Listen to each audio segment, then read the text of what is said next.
Middle east के बवाल में दुनिया के सबसे खतरनाक आदमी की एंट्री हो गई है। उसकी तस्वीर हमारे पीछे, किम जोंग उन। और अब ये चिंता का विषय है, क्योंकि जब तक केवल ईरान, इजराइल, गाजा में बवाल चल रहा था तब तक ठीक था, लेकिन किम की एंट्री का मतलब है कि बवाल बढ़ना तय है। और बवाल कहां तक जा सकता है इसका कोई विश्लेषण नहीं कर सकता। जो आदमी केवल अपनी तस्वीर टेढ़ी होने पर आदमी को सूली पर टंगवा देता हो अपने देश में, उस आदमी की युद्ध की एंट्री पर क्या होगा आप ये समझ लीजिए। हम ऐसा क्यों कह रहे हैं कि किम की एंट्री मिडिल ईस्ट के युद्ध में हो रही है, वो इसीलिए कह रहे हैं क्योंकि नॉर्थ कोरिया ने अपना डेलीगेशन भेजा है। कहां? ईरान ने।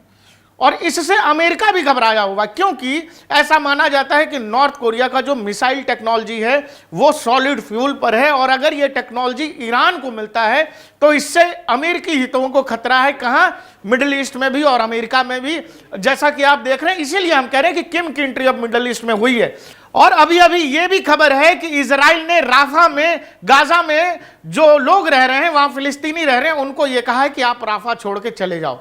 आप मिडिल ईस्ट का सिनारियो समझो, वहां के जो मैथमेटिक्स है, वहां का क्या गणित बन रहा है, जो समीकरण है वो आप समझिए कि एक तरफ तो किम जोंग उन के लोग, दूसरी तरफ इजरायली सेना ने राफा में अल्टीमेटम दे दिया कि लोग खड़ो, और इस पर इजरायली कैबिनेट ने मुहर लगा दिया है। राफा के इन्वेंशन पर इजरायली कैबिनेट की मुहर है। अगले कुछ घंटों में राफा में एंटर करने जा रही है इजरायली फोर्स। अमेरिका, रशिया, दुनिया भर के देशों ने तमाम कोशिश कर ली कि कैसे भी बेंजामिन नेतन्याहू को रोका जाए राफा में घुसने से। यूएन में भी तमाम जो बातचीत होनी थी हो गई, लेकिन बेंजामिन नेतन्याहू और उनकी आर्मी नहीं रुक रही है। और अब यहां से मामला और एस्केलेट हो सकता, क्योंकि एंट्री हुई है किसकी? दुनिया के सबसे सन की तानाशाह किम जोंग उन की। किम और ईरान के बीच अगर कोई पैक्ट होता है, कोई सैन्य समझौता होता है, कोई ऐसी डिफेंस डील होती है, तो मिडिल ईस्ट के सिनारियो बिल्कुल बदल जाएंगे, और यह दुनिया के लिए सही संकेत नहीं है। आपको ये की प्लेयर्स जरूर लग रहे हैं, कौन कौन? Joe Biden, Benjamin Netanyahu, Iran और पुतिन। लेकिन इसके पीछे कुछ लोग हैं, जिसमें चीन के शी जिनपिंग पकड़ लीजिए, और अब तो बिल्कुल सामने आ गए हैं कौन? किम जोंग उन भी। तो अब मिडिल ईस्ट में माहौल और भी बिगड़ने वाला है। इजरायली आर्मी राफा में घुसने वाली है।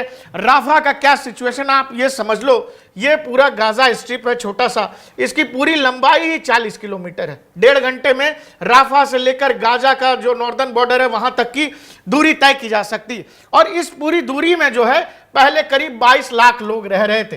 अब चूंकि मैंने पहले भी आपको वीडियोस में बताया कि जब नॉर्थ गाजा से अटैक शुरू हुआ इजरायली आर्मी का, तो लोग यहां से चल चल के अब यहां तक आ गए हैं, राफा तक। राफा जहां पहले की आबादी 2.5 लाख के आसपास थी, अब केवल राफा में 15 लाख लोग रह रहे हैं। इजरायली सेना यह कह रही है राफा में फिलिस्तीनियों से कि आप यहां के बाहर जो हमने टेंट सिटी एक बसाई है, टेंट सिटी कितने इलाके में मत पूछिए, वो ठीक वैसा है कि एक 1 BHK बेडरूम में आप कह रहे हो 200-300 लोग रहेंगे, उस तरह की स्थिति है। टेंट सिटी में कह रहे हैं कि ये 15 लाख लोग चले जाएं, और ये 15 लाख लोग जो हैं इसमें से 6 लाख केवल बच्चे हैं। और लेकिन इजराइल ये मानने को तैयार नहीं है। बहुत कोशिश हुई दुनिया भर के देशों से। इजरायली फोर्स और बेंजामिन नेतन्याहू ये कह रहे हैं कि हमास की जो आखिरी यूनिट है, हमास की जो आखिरी बटालियन है, वो यहीं पर छुपी हुई है, और हम राफा में इन्वेट करेंगे। उनकी कैबिनेट ने अप्रूव कर दिया इन्वेंशन को, यानी बॉर्डर पे पहुंच गई है। इजरायली फोर्सेस लगातार 1 लाख से ज्यादा लोगों को वहां से निकाल भी चुकी है और टेंट सिटी में पहुंचा चुकी है। जो लोग जाने को तैयार नहीं, उनको कहा जा रहा है या तो आप निकलिए, नहीं तो इजरायली सेना की कार्रवाई बस शुरू ही होने वाली है।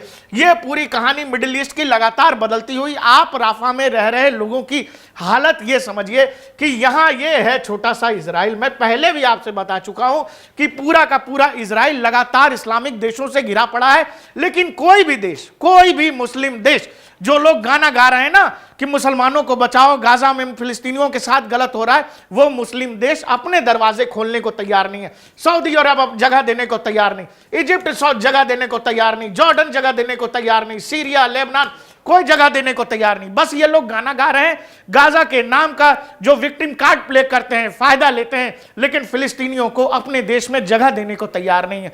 राफा का पूरा बॉर्डर बिल्कुल इजिप्ट से सटा हुआ है। यहां पर इजिप्ट अपने बॉर्डर नहीं खोल रहा। बॉर्डर इसलिए भी नहीं खोल रहे कि जो मानवीय सहायता यूएन देना चाहता है वो भी लोगों तक नहीं पहुंच पा रहा। और इजरायली फोर्सेस को उनकी कैबिनेट ने, मैं तीसरी बार इस वीडियो में बता रहा हूं, आज रात, मतलब हम जब ये वीडियो बना रहे हैं तब, इस आज की रात कयामत की रात है। राफा में इजरायली फोर्सेस घुसने वाली हैं।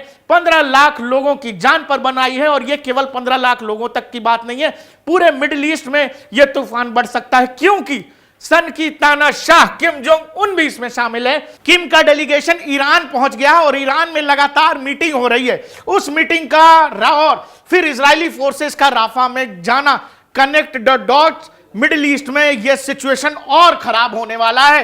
लगातार चूंकि इजरायली फोर्सेस ये कह रही हैं कि हम राफा में जाएंगे, हमास की आखिरी यूनिट को खत्म करेंगे, हमास का आखिरी लड़ाका जब तक है हम इस ऑपरेशन को नहीं रोकने वाले।